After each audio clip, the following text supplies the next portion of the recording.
Bonjour les réseaux sociaux. Dans la continuité de notre mois de janvier, on poursuit avec un bilan. Si vous nous suivez, vous avez déjà vu nos statistiques du mois de décembre, mais aussi les statistiques pour l'année 2022, ainsi que si on a oui ou non réussi notre défi 2022 et l'annonce de notre défi 2023. Cette fois-ci, c'est mon top 5 des jeux découverts dans l'année. Et je tiens à préciser, des découvertes que j'ai faites dans l'année.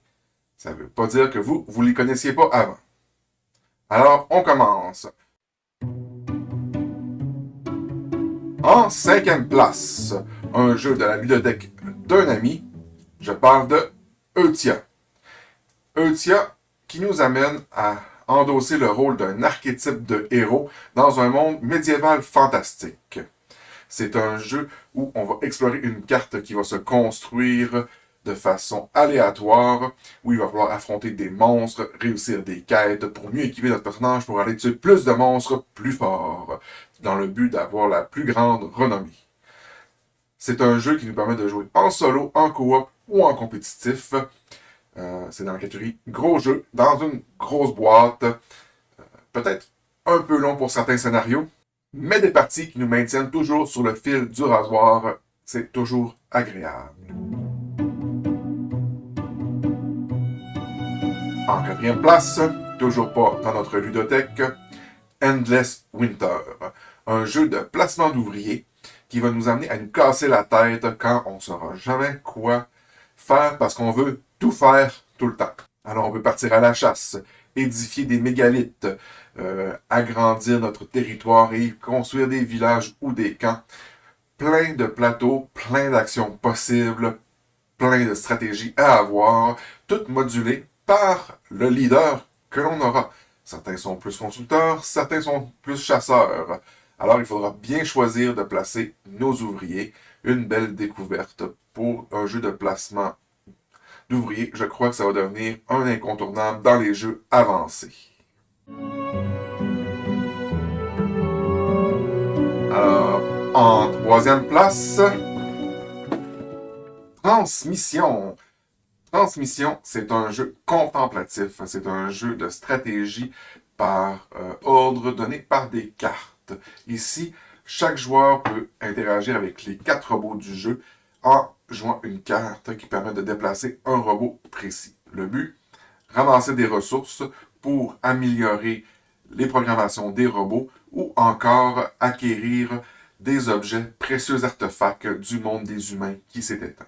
Ils doivent aussi construire des canalisations afin de rendre leur monde plus efficace. Et pour marquer des points, le plus payant, c'est bien sûr de multiplier les papillons par les oiseaux. Une très belle découverte en Kickstarter, un jeu très très beau, accessible à tous, mais d'une belle profondeur à la fois.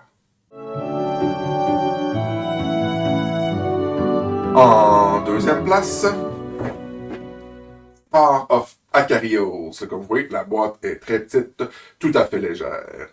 Alors, dans Star of Acarios, c'est un jeu de campagne coopératif où les joueurs sont des pilotes de vaisseaux spatiaux de chasse. Ils doivent remplir diverses missions.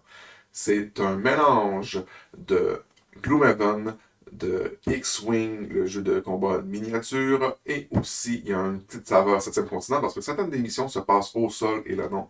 Nos pilotes doivent la résoudre à pied et non à bord de leurs chasseurs ultra modifiés. C'est un jeu, comme j'ai dit, qui reprend certaines mécaniques de Gloomhaven avec un déplacement par hexagone. S'il n'a pas la mécanique aussi profonde et recherchée de Gloomhaven, il a par contre un système d'intelligence artificielle beaucoup plus efficace, beaucoup plus intuitif et beaucoup plus facile à prendre en main.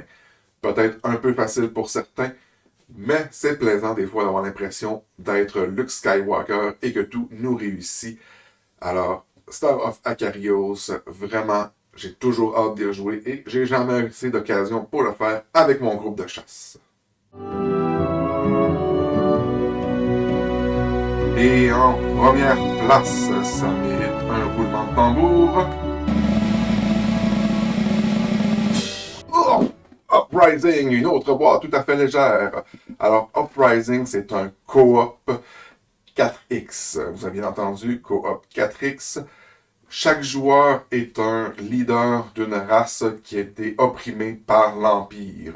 Mais voilà que des monstres issus du chaos envahissent les terres, les transformant en désert de glace, ce qui rend l'Empire beaucoup moins puissant, ce qui permet aux factions de se rebeller. Alors, les joueurs, bien que ce soit un coop, doivent gagner individuellement contre les deux factions du jeu. Et ces deux factions, l'Empire et le Chaos, ont tendance aussi à se taper sur la gueule, elles aussi. Alors, les mécaniques, les restrictions sont expliquées dans le fluff du jeu. C'est des mécaniques éprouvées qui utilisent des statistiques 2D, ça joue avec des dés. Votre malchance au dé, ben vous avez intérêt à gérer le marché pour rendre les statistiques de votre côté. C'est un jeu très bien équilibré, même en mode facile, c'est pas facile. En mode normal, faut déjà connaître un peu les mécaniques du jeu et je vous laisse pas imaginer le reste. Chaque faction est un peu différente, mais similaire à la fois, ce qui permet de changer facilement de faction sans être perdu et de changer légèrement notre stratégie. L'exploration des cartes fait apparaître des ennemis, mais donne aussi une certaine variété de terrains, puisque ces placés sont aléatoires. Et la victoire sera à la portée de main de l'équipe qui sera le mieux tiré profit des différents terrains, de leur avantage et de leur malus. Alors, Uprising, c'est vraiment mon coup de cœur pour l'année.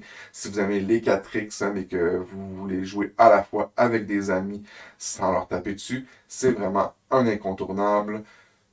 Je lui promets de belles heures de gloire. Alors, c'était mon top 5 pour l'année 2022. J'espère que ça va donner quelques petites idées. Bonne année ludique.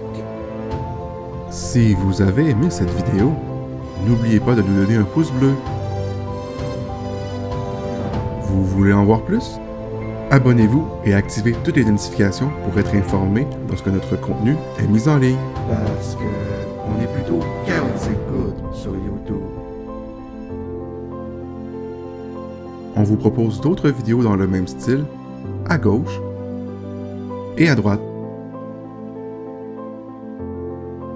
Et comme vous aimez les jeux de société, venez vous asseoir à notre table tous les mardis 13h, ainsi que les samedis et dimanches 20h, pour vivre des parties en temps réel et interagir avec nous sur Twitch TV, On est Game.